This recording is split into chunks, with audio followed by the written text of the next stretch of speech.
October 1989. A typical caving adventure turned into a nightmare for 18-year-old Rachel Cox. Deep beneath the South Dakota earth, a simple mistake would leave her stranded in the pitch-black, freezing tunnels of Wind Cave National Park. With nothing but a dying lamp and the chilling silence around her, Rachel faced not only the terrifying prospect of hypothermia, but also a battle against her own mind. Alone in the darkness, she would hear whispers, see visions, and even question if she would survive. What started as an exploration would soon spiral into a race against time and nature itself. Before we dive into video, please subscribe to our channel. As always, viewer discretion is advised. In October 1989, 18-year-old Rachel Cox embarked on an exciting adventure to explore Wind Cave National Park in South Dakota. It was her first time caving, and she was full of anticipation, ready to discover the wonders of the underground world. Alongside a group of college students, Rachel was participating in a mock search and rescue operation, a typical exercise for caving enthusiasts and trainees. Wind Cave, known for its intricate passageways and unique formations, presented the perfect challenge for her. The group had been exploring the cave for 2 weeks, and Rachel was eager to learn more about the cave system's complexities. The operation involved splitting up into teams to locate the instructors who were hiding in different parts of the cave. It seemed like a fun and educational exercise, a way to test their navigation and problem-solving skills in an unfamiliar environment.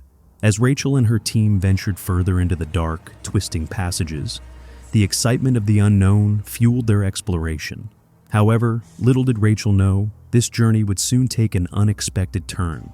The cave's remote and labyrinthine structure, which had initially seemed like an adventurous playground, would soon prove to be far more dangerous than anyone anticipated. What began as an innocent educational trip would soon spiral into a fight for survival, a nightmare that would test Rachel's physical and mental limits.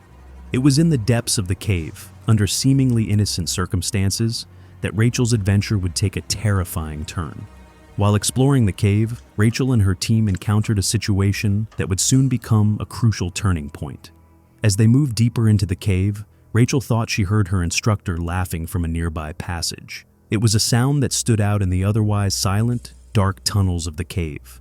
Feeling confident and curious, Rachel convinced her teammate that the instructor must be close by and that they should investigate further. The thought of finding the instructor added a sense of excitement and purpose to their exploration. They made the decision to leave their backpacks behind and crawl through a narrow tunnel in hopes of finding the instructor. This decision, though seemingly harmless, would prove to be a critical mistake.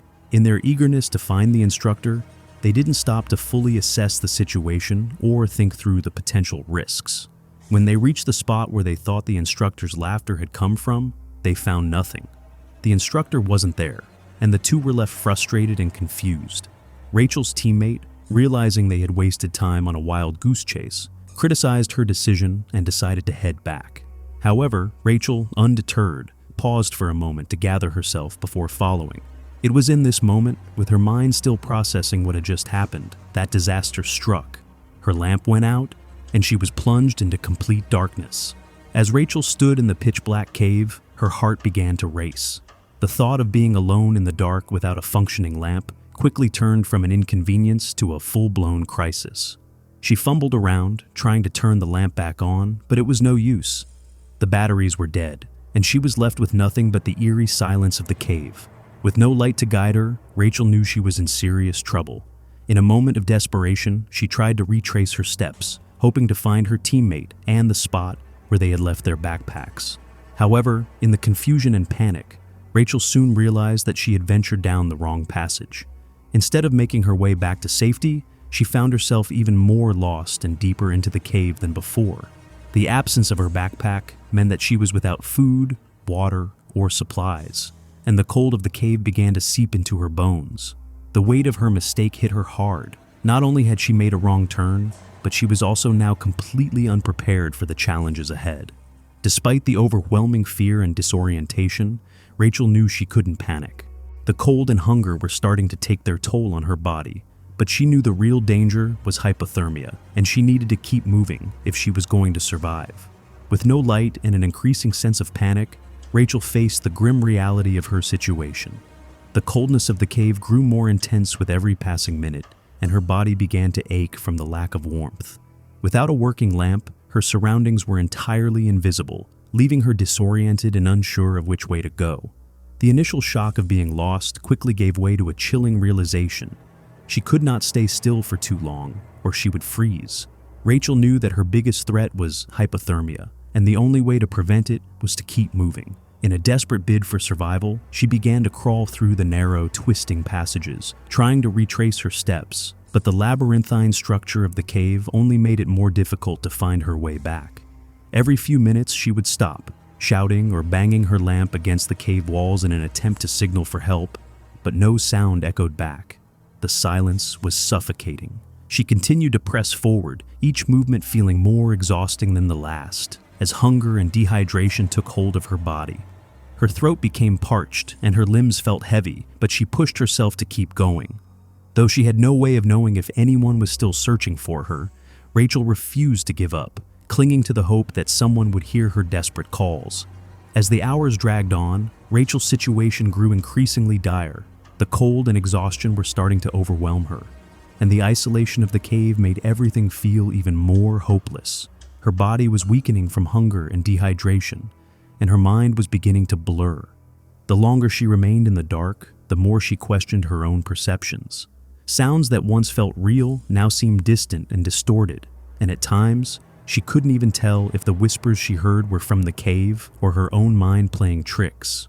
In an attempt to stay focused and maintain some sense of control, Rachel continued to shout, bang her lamp against the walls, and even recited lines from Shakespeare's "As You Like It," anything to keep her mind occupied and calm. But the passage of time seemed endless, and her mental state started to fray. She began to feel as though the cave itself was alive, urging her to keep moving, even as her body screamed for rest. The idea that she was being guided by some unseen force, a kind of comforting voice in the darkness, began to take root in her mind. Her physical strength was quickly fading, and yet, somehow, she continued to crawl, desperate for any sign of light or rescue. Each time she stopped, hoping for help, the cold and hunger crept further into her bones, making her wonder if she could survive much longer. As Rachel's time in the cave stretched on, the psychological toll of her isolation began to intensify. The cold, hunger, and dehydration made it difficult for her to think clearly, and her mind started to drift into a state of delirium. The darkness around her seemed to close in, and she began to lose track of time.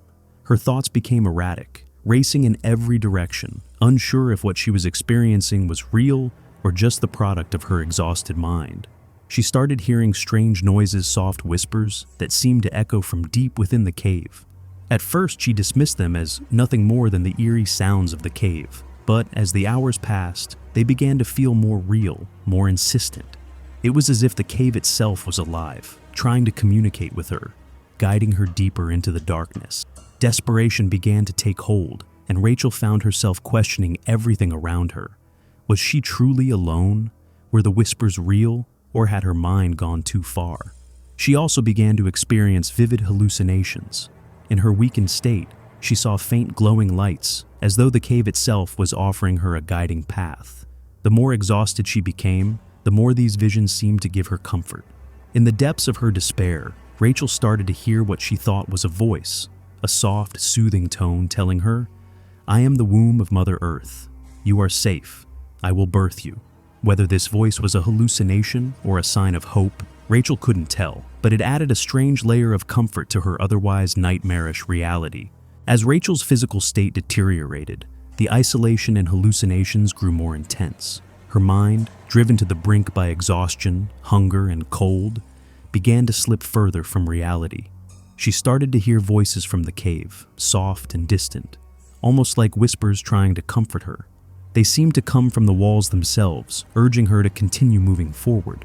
Despite the overwhelming sense of despair, Rachel felt as though she was being guided by an unseen presence. She began to hear phrases that made no sense, yet strangely they offered her a sense of solace in her dire situation. One voice in particular seemed to stand out, its words clear and calming. "I am the womb of Mother Earth. You are safe. I will birth you." This voice, whether imagined or real, gave Rachel a strange sense of security in the midst of the chaos. The cave, once a place of adventure and discovery, now felt like a living, breathing entity, taking on a maternal role, offering her protection in her most vulnerable moments. Along with these voices, Rachel saw faint visions of glowing lights, soft, pulsing, and surreal. They seemed to appear out of nowhere, flickering like distant stars in the otherwise impenetrable darkness. She even thought she saw her family's faces, as though they were praying for her return, offering her the hope she so desperately needed. These hallucinations, whether born from her deteriorating condition or some deeper subconscious force, seemed to guide her through the darkness, keeping her moving forward in a race against time and her own failing body. As Rachel's situation became increasingly critical, the search for her continued, though her exact location within the vast cave remained a mystery. Her teammates and instructors, who had initially been with her, were now frantically combing the passages, unaware of where she had wandered off to. Despite their best efforts, they couldn't understand where Rachel could have disappeared to in such a familiar environment. They had spent 2 weeks in the cave, navigating its complex network of passages, and yet, the labyrinthine structure seemed to have swallowed her whole. The sense of urgency grew as time passed, but the cave's dense and confusing layout made it nearly impossible to pinpoint her location. As the hours turned into a full day, the instructors contacted park rangers, who quickly mobilized a larger search team. The National Park Service, recognizing the gravity of the situation, brought in additional experts and local cavers. The search expanded to remote parts of the cave system, an area known for its treacherous and less explored passages. It was during this extended search that Jim Nepstad, a former wind cave specialist, was called in to assist. With his experience and knowledge of the cave's maze-like passages, he helped coordinate the efforts of the rescue team. Despite their best efforts, there was still no sign of Rachel. The team was beginning to lose hope, but they pressed on, expanding their search further into the deeper, more isolated areas of the cave. After about 30 hours, a breakthrough finally came. One of the volunteers heard Rachel's faint cries for help in the distance, a small yet crucial sound that would lead them to her. After what felt like an eternity, the breakthrough in the search for Rachel finally came. After 30 hours of relentless searching, a volunteer finally heard a faint call for help, echoing through the cave's vast, silent expanse. The sound, although barely audible, was enough to send the rescue team into a renewed frenzy. Jim Nepstad, with his vast knowledge of Wind Cave's complex structure, led the search team toward the source of the noise. As they moved deeper into the cave, Rachel's voice grew louder, and a light appeared in the distance. After hours of uncertainty and grueling searching, Rachel saw the approaching light and, in her weakened, disoriented state, thought it was a hallucination. However, as the light grew closer, a man with a beard appeared, and Rachel, overwhelmed and barely able to comprehend the reality of her situation, asked, "Are you God?" This disorientation was the result of her extreme exhaustion, hunger, and mental strain. The rescuer, a member of the search team, reassured Rachel, telling her that they had found her and were there to help her get out. However, even though Rachel could see the light and hear the voice of her rescuer, it would take another 2 hours to safely extricate her from the treacherous depths of the cave. The combination of her physical condition and the narrow, dangerous passages made the rescue slow and difficult. Finally, after what seemed like an endless ordeal, Rachel was pulled from the cave. She was weak, dehydrated, and mildly hypothermic, but miraculously she had no serious injuries. The relief felt by the rescue team was palpable, as they had managed to bring her to safety after a harrowing search. After being pulled from the cave, Rachel was immediately taken to a hospital, where she was treated for dehydration, mild hypothermia, and exhaustion. Although physically she had survived the ordeal, the emotional toll was much heavier. The reality of what she had gone through began to sink in as she lay in the hospital bed, weak and shaken. Her mind was overwhelmed with guilt for the mistakes that had led to such a massive search effort, one that had involved so many people and resources. She couldn't stop thinking about how her decision to explore the cave further, in search of an instructor who wasn't even there, had set off a chain of events that put not only her life at risk, but also the lives of those who had come to rescue her. There was also a lingering concern for the fragile environment of the cave itself. Rachel feared that the search and rescue operation, which had involved extensive movement within the cave, might have caused irreparable damage to its delicate ecosystem. When she was finally reunited with her father, who had flown in to see her, The relief was mixed with a deep sense of shame. Despite the physical recovery, Rachel couldn't shake the feeling that her actions had caused unnecessary trouble and distress for everyone involved. For many years afterward, she believed that being trapped in the cave was the most traumatic experience she would ever face, and the memory of that terrifying time stayed with her, shaping her sense of responsibility and caution in the years to come. Rachel Cox's harrowing experience serves as a powerful reminder of the dangers inherent in cave exploration. What began as an educational adventure spiraled into a terrifying fight for survival due to a series of missteps. The key takeaway is the importance of preparation, awareness, and the ability to stay calm in extreme situations. Always ensure your equipment is fully functional, stay in communication with your group, and avoid taking unnecessary risks. In the face of danger, it's crucial to remain level-headed and trust your training because in environments like caves, survival depends on your decisions.